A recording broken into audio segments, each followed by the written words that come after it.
আজকে ছিল আমাদের প্রচুর খুশির দিন। তো কি খবর সবার?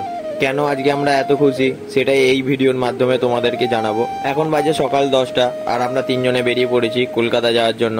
আজকে আমাদের কলকাতা যাওয়ার কারণ পিতিশ একটা নতুন ক্যামেরা নেবে। অনেক দিন ধরেই ওর ইচ্ছে হচ্ছিল পিতিশ নতুন ক্যামেরা নেবে, তার জন্য তো প্রচুর খুশি। যেই ক্যামেরাটা নেবে সেটা এই নতুন লঞ্চ করেছে Z5 Mark II। যাওয়ার পথে পড়ে যায় একটা লম্বা জ্যাম, তাই আমাদের এখানে ওয়েট করা ছাড়া আর কিছু করার ছিল না।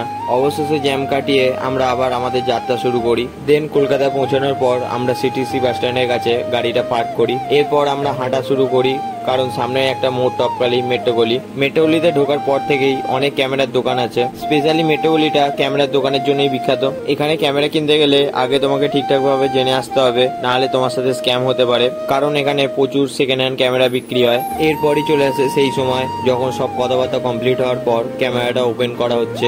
আর ক্যামেরাটা ওপেন করছিল পিতিশের বাবা। ফাইনালি যখন ক্যামেরাটা হাতে পেলো তখন খালি ওর মুখের রিয়াকশনটা দেখো। এরকম ভাবে ছোট ছোট স্বপ্ন, ছোট ছোট ইচ্ছে পূরণ করার যে কি আনন্দ সেটা আশা করি তোমাদেরকে বলতে হবে না। ক্যামেরা কিনে বেরোনোর সময় লেগে যায় এখানে একটু ভিড়। ওখান থেকে চলে যাই সেই বিখ্যাত অরুণদার জয়মা তারা হোটেলে। এটা ছিল ননভেজ কাউন্টার।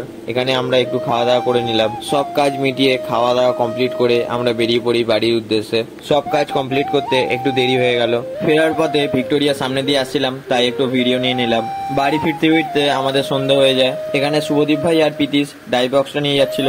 ড্রাই বক্সটা কেমন এখনো আমাদের দেখা হয়নি, কারণ ওখানে অনেক লেট হয়ে গেছিল, তাই আর দেখলাম না। এমনিতেও বলেছিল যে কোনো প্রবলেম থাকলে রিটার্ন নিয়ে নেবে। দেন বাড়িতে এসে আমাদের আর তর্সই ছিল না, তাই আমরা ফাইনালি আনবক্সিং করেই ফেললাম। যেহেতু এটা পিতিশের জিনিস তাই জন্য ওই আনবক্সিংটা করছিল। এটা নেওয়ার কারণ যাতে শীত, গ্রীষ্ম, বর্ষা ক্যামেরা এবং লেন্সগুলো সেফ থাকে। আজকের জন্য এটুকু, চলো টাটা।